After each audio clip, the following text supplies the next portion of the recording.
हमनी के संस्कृति, हमनी के संस्कार सदा रहे हमनी के साथ। भारत के महान ग्रंथ और काव्य सब के संपूर्ण संकलन सब्सक्राइब करें तिलक।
भगीना, कहीं अर्जुन और अंगराज कर्ण आमने सामने तो नैखन आ गईलन।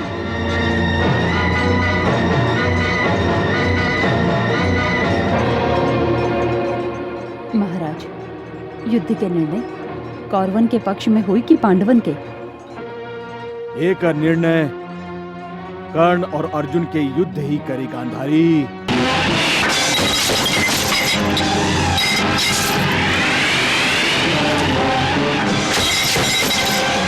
हे सूतपुत्र, तोहरा तक धनुष पकड़े भी नहीं खे आवत और हमरा जैसन धनुर्धारी के पराजित करे के महत्वाकांक्षा रखेला।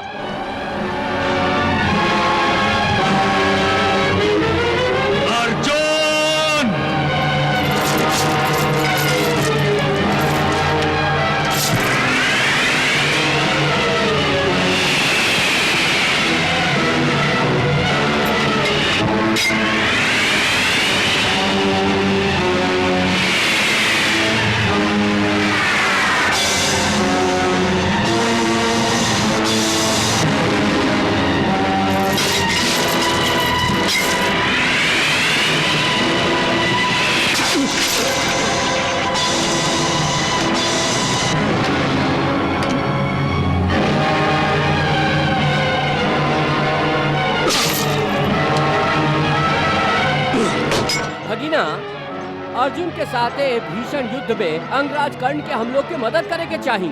मामा जी, शेर कबो शिकार करत समय दूसरा के मदद ना लेबे। बाकी भगीना, अंगराज कर्ण खाली अर्जुन से युद्ध नहीं खन करत। मामा जी, आप कहल का चाहत हैं? इहे कि अर्जुन के साथे साथे अंगराज कर्ण के कुटिल वासुदेव कृष्ण के साथे भी युद्ध करे पड़ रहा बा। हाँ मामा जी, हम तो ये भुलाइए गए नहीं कि कुटिल कृष्ण कौनो न कौनो भयंकर चाल जरूर चली।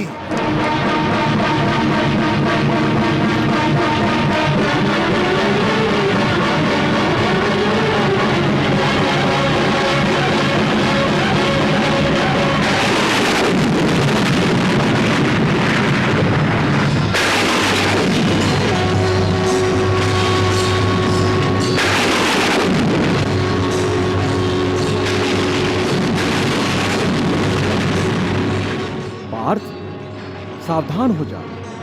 कर्ण वैष्णव अस्त्र प्रकट के लिहा। देख रहल है केशव, देख रहल है।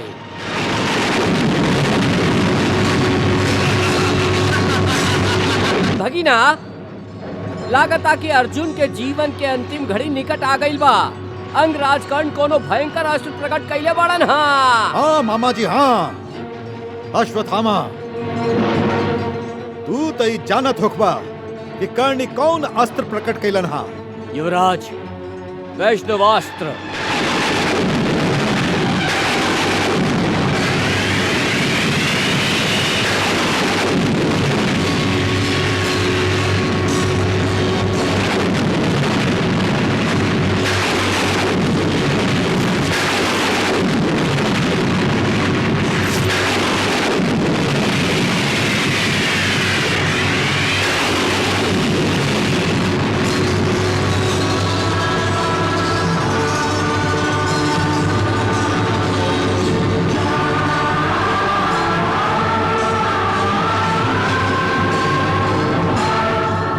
वाह वासुदेव, वाह।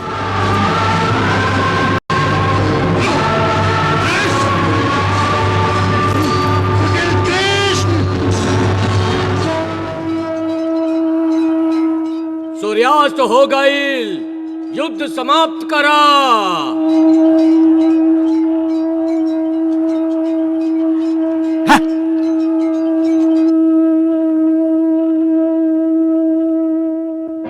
एगो सारथी अर्जुन के बचा लेलास। श्री कृष्ण कौनो मामूली सारथी नैखन महाराज। ई त अर्जुन के सौभाग्य है कि ओकरा श्री कृष्ण जैसन कुशल सारथी मिलल बाड़न। और ये दुर्योधन के दुर्भाग्य है कि ओकरा कृष्ण जैसन कोनो सारथी नइखे मिलल। ई भी दुर्योधन के दुर्भाग्य ही है कि ओकरा बार बार कृष्ण के हाथे अपन जीत से वंचित रहे के पड़ रहा है। ओकर कोनो चाल सफल ना हो रहा हा। श्री कृष्ण के आगे तो कौरवन के सगरे दिव्यास्त्र भी काम ना आ रहल है महाराज। कृष्ण कृष्ण कृष्ण, ना चाह के भी हमके बार बार कृष्ण के नाम के माला जपे के पड़ रहा ला।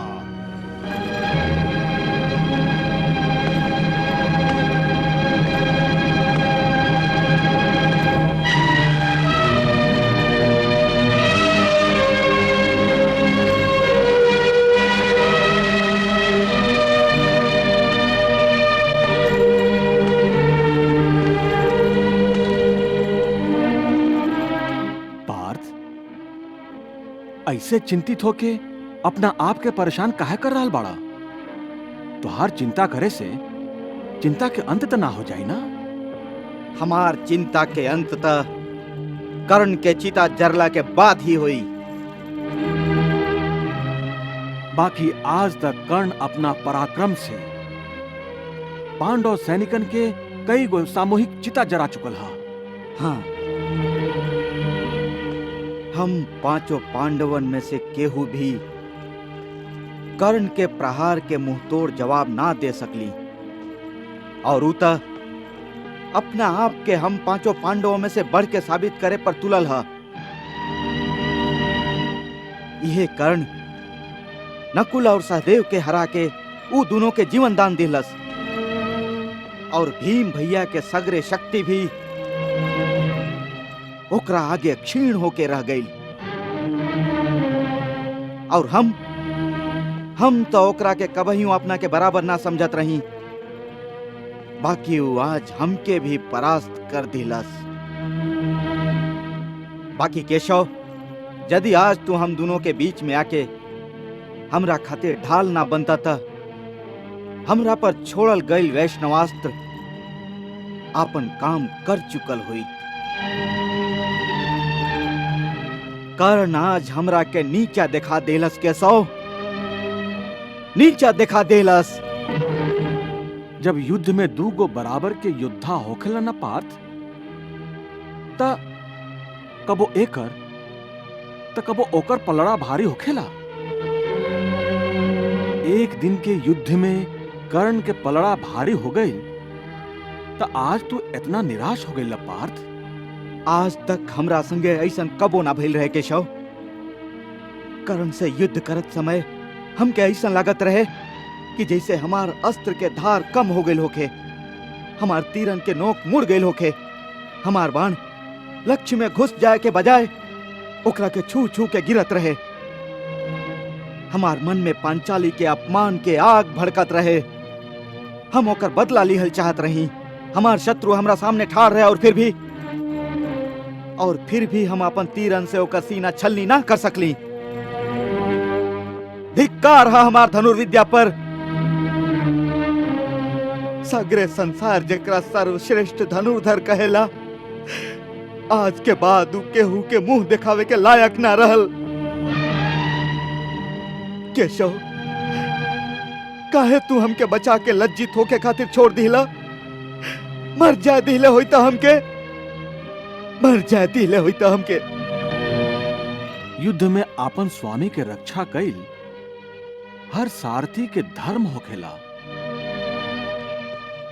केशव, हमके स्वामी कह के अब तू और लज्जित कल चाहता रहा?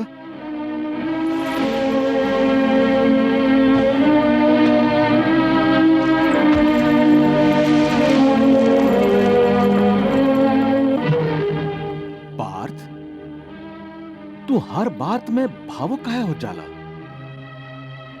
ये ठीक है कि हम तुहार मित्र हैं, बाकी हम तुहार सारथी भी हैं, और ए नाता से तू हमार स्वामी ही बाड़ा। तुहार सारथी होके तुहार रक्षा ना करती तो हमके लज्जित होके के पड़त। का तू चाहेला कि तुहार सारथी तुहार मित्र पर लोग उंगली उठावे?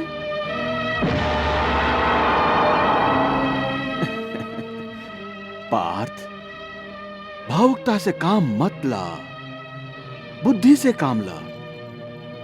निराशा त्याग द, छोड़ द निराशा। निराशा से कुछ ना प्राप्त हुई। और ई जे तुहार क्रोध है, इस समय से एकरा पर लगाम दा, और काल युद्ध में अपन क्रोध के बांह खोल दा। हमके तुहार धनुर्विद्या से ज्यादा स्वयं तुहरा पर विश्वास है। अंतिम विजय तुहार ही हुई पार्थ, काहे कि तू धर्म के संग बढ़ा।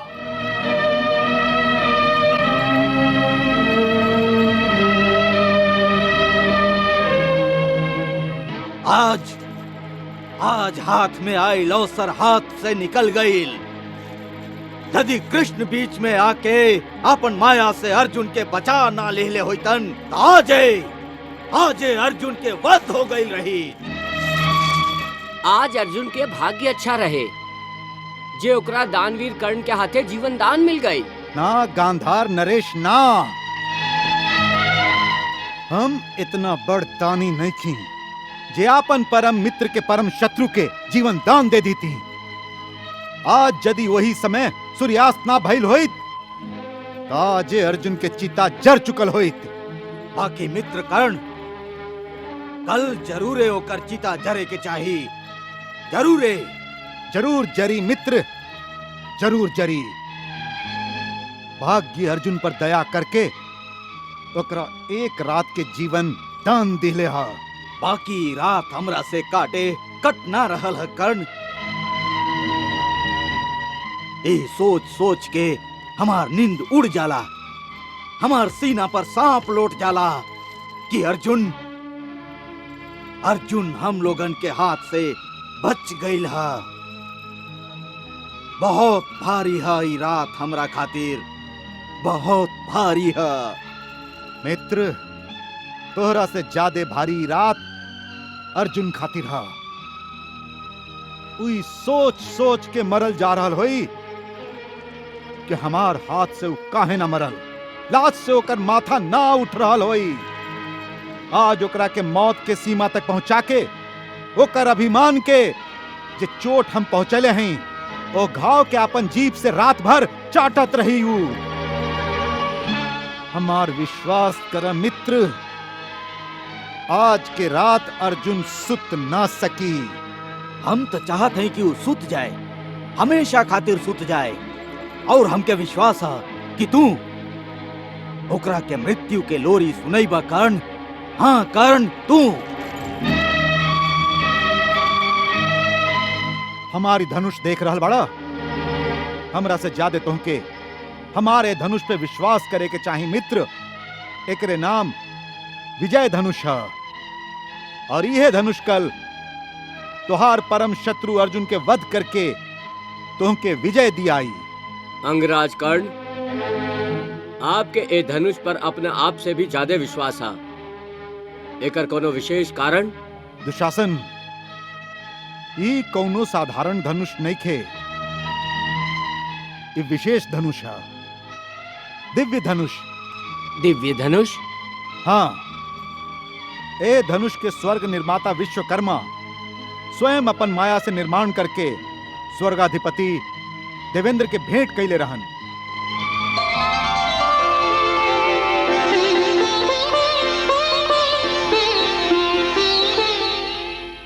हे देवेंद्र, हम आपके ही दिव्य धनुष भेंट करत हई, एकरा आप स्वीकार करी।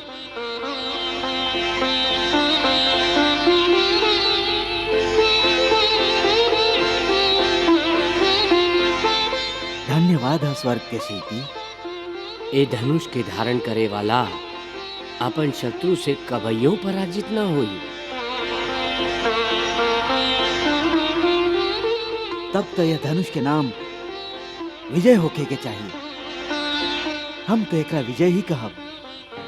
बाद में देवेंद्री धनुष हमार गुरु भार्गव परशुराम के ओ समय भेंट कैले रहन, जब वहां सहस्त्र बाहु बाणासुर के वध करके देवता लोग पर उपकार कैले रही। हे भार्गव परशुराम, विजय नाम के अलौकिक धनुष हम आपके भेंट स्वरूप प्रदान करत हई, एकरा आप स्वीकार करी।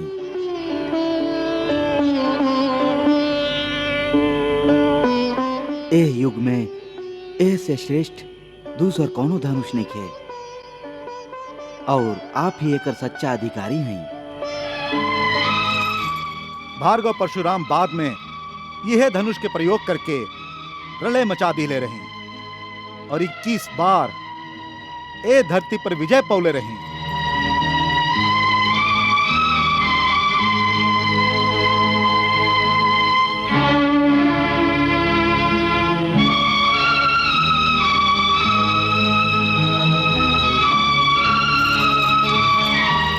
अंगराज, तू बहुत भाग्यवान बड़ा कि आज तुहार हाथ में ये धनुष है। मित्र, ये हमार सौभाग्य है कि हमार गुरु भार्गव परशुराम स्वयं अपन शुभ हाथ से ये धनुष हमार हाथ में सौंपले रही। अर्जुन अपन गांडीव धनुष के सर्वश्रेष्ठ समझेला। बाकी कल युद्ध भूमि में एक निर्णय हो जाई कि अर्जुन के गांडीव सर्वश्रेष्ठ है या हमारी विजय धनुष।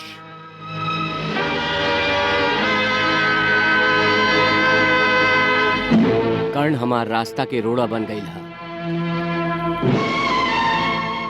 आज तक उ जे केहू पांडव के सामने आयल हा वो अपने आप के हर पांडव से बढ़ के साबित कैले हा। कर्ण तू लोगन में से हर एक के पराजित करके आपन शत्रुओं से लोहा मनबवले हा। बड़का भैया, हम लोग के माथा पहले से ही लाश से झुकल जा रहा है और आप हम लोग के सामने कर्ण के प्रशंसा करके हम लोगन के घाव पर नमक मल रहा है। भीमसेन ई तू का कर रहल बड़ा?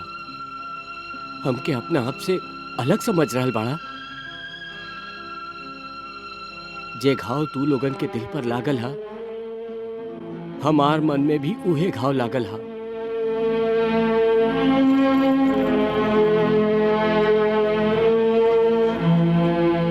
पांडव के विरुद्ध कर्ण पहले कबो इतना घातक ना भइल। उ बार बार हम लोगन से हार चुकल हा। अर्जुन तो ओकरा के मार भगवले रहे। बाकी समझ में नहीं के आवत कि अब कर्ण इतना घातक काहे हो गई। कृष्णा